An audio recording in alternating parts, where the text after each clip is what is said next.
अगर इस गोद में बैठना है तेरे को, तो जा तू भगवान का भजन कर और भगवान से वरदान मांग कि तू मेरे उदर से पैदा हो, तब तुमको इस गोद में बैठने को मिलेगा। तो जबकि भगवान का भजन किसी नारी के का उदर नहीं है, गर्भास्थ जाना भजन का फल नहीं है, लेकिन अब अपनी बुद्धि से कह दिया उसने। लेकिन बात तो एक नंबर की कही है, भगवान से जोड़ रही है ना, भले संसार के लिए। बेटा अरे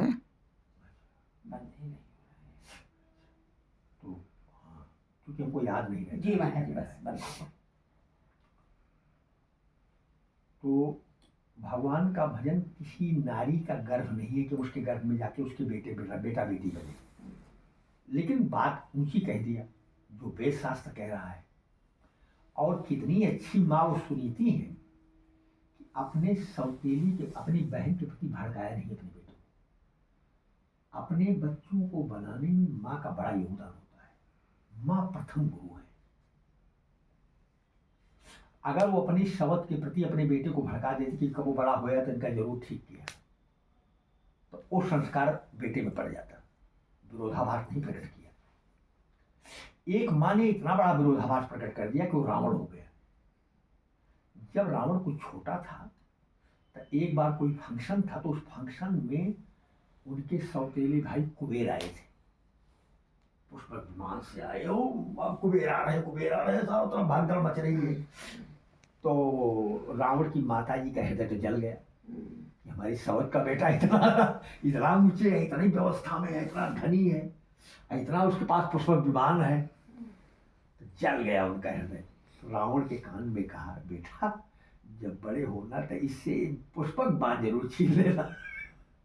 अभी बचपन में उसके हृदय में बात डाल दी। अब उसके प्रति उनको ये बात बैठ गई, रावण को बचपन से ही बैठ गई। तो ई मन में था कि कभी हम पावर में आए तो ई रथ उसके पास नहीं रहने देंगे, जबकि सौतेला भाई है, रहना चाहिए, तुमको प्रसन्न होना चाहिए कि हमारा भाई है, इतनी अच्छी व्यवस्था में रहता है। लेकिन माँ ने संस्कार गलत डाल दिया। तो मैं माँ को, हमारे यहाँ कुछ माताएं ऐसी आई हैं जिन्होंने बहुत ऊंचा गुरु का काम किया है। उसमें ध्रुव की माता जी हैं और लक्ष्मण जी की माता जी हैं। ये माताएं गुरु का काम की है, जो गुरु का काम है। तो सुनीति के पास रोते हुए आए, तो पूछा क्यों रो रहे हो? तो कहा कि हमको पिताजी की गोद में मौसी ने नहीं बैठने दिया। तो कहा कुछ और कहिए। कहा है कि जाओ भगवान का भजन करो और भगवान से वरदान मांगो, दूसरा जन्म मेरे कोख से पैदा हो जाओ, तब तुमको गोद में बैठने मिले। तो कहा अच्छा, बात तो बहुत अच्छी कहा है, हम तो नहीं कह पाई, ये हमें कहना चाहिए था कि या भगवान का भजन कर। लिखा है रामायण में गोस्वामी जी ने कि ध्रुव जी नाम तो जपे, भजन किए, लेकिन प्रेम से नहीं किए, ग्लानि में किए। पिता की गोद में बैठने के लिए ग्लानि लेके गए थे, मन में ग्लानि है कि हम पिता की गोद में नहीं बैठ पाए, इसलिए भजन किए। ध्रुव सगलान जपे, ग्लानि के सहित, सगलान सा उपसर्ग लगा है, ध्रुव सगलान जपे हरिनाम। तो पिता की गोद, वो तो गद्दी पर बैठा है भगवान, पायो अचल अनुपम ठाम, आकाश में एक लोक अलग से भगवान ने बनाया। कहा सारे तारागण चलेंगे, सारे नक्षत्र चलेंगे, लेकिन ध्रुव लोक नहीं चलेगा, अचल रहेगा। अचल लोक प्रदान किया। ग्लानि में प्रेम से थोड़ा जपे, ग्लानि में ध्रुव सगलान जपे हरिनाम, पायो अचल अनुपम ठाम। ये नाम की महिमा है। भगवान अगर अलग से एक अचल लोक बना दिया, ये लोक नहीं चलेगा यहाँ होगा। तो ये बात सुनीति जो समझा रही है, वही सुनीति के समझाने को गोस्वामी जी ने पद में विनय पत्रिका में पद में लिखा, पद लिखा। अपने बेटे को समझा कैसे रही, बेटा जो तुम्हारी सौतेली मैया ने कहा है, यही बात तो चारों वेद भी कह रहा है, भगवान के भजन के लिए ही तो कह रहा है। अब गोस्वामी ने छंदबद्ध कर उसको पदबद्ध कर दिया। यही कहे सुतु वेद चहूं, यही कहे सुतु वेद चहूं, श्री रघुवीर चरण चिंतन बिनु नाही न ठौर कहूं, नाही न ठौर कहूं। यही कहे सुतु वेद चहूं। जो सौतेली माँ ने कहा ये चारों वेद भी कह रहा है। जाके चरण बिरंच से सिद्धि पाई शंकर हूँ, सिद्धि पाई शंकर हूँ। ब्रह्मा जी को जो गुण मिला वो भगवान के चरणों से राम जी की सेवा करने से मिला है।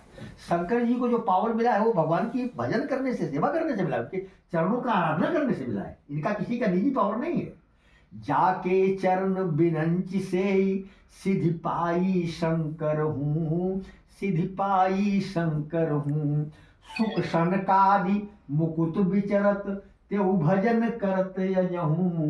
यही कहे सुतु वेद चहूँ। श्री रघुवीर चरण चिंतन बिनु नाही न ठौर कहूँ, नाही न ठौर कहूँ। यही कहे सुतु वेद चहूँ। यद्यपि परम चपल श्री संतत, श्री माने लक्ष्मी जी बड़ी चंचला है, कहीं एक जगह स्थिर नहीं रहती। यद्यपि परम चपल श्री संतत थिर न रहत कतहूँ, थिर न रहत कतहूँ। लेकिन हरिपद पंकज से ही अचल भई। जब भगवान के चरणों का सहारा लिया तो अचल हो गई, भगवान के यहाँ डेरा डाल दिया, अब भगवान को छोड़ के कहीं जाती नहीं। हरिपद पंकज से ही अचल भई, बचन करम मनहूँ। यही कहे सुतु वेद चहूँ। करुणा सिंधु भगत चिंतामणि शोभा सेवत हूँ, शोभा सेवत। भगवान जो है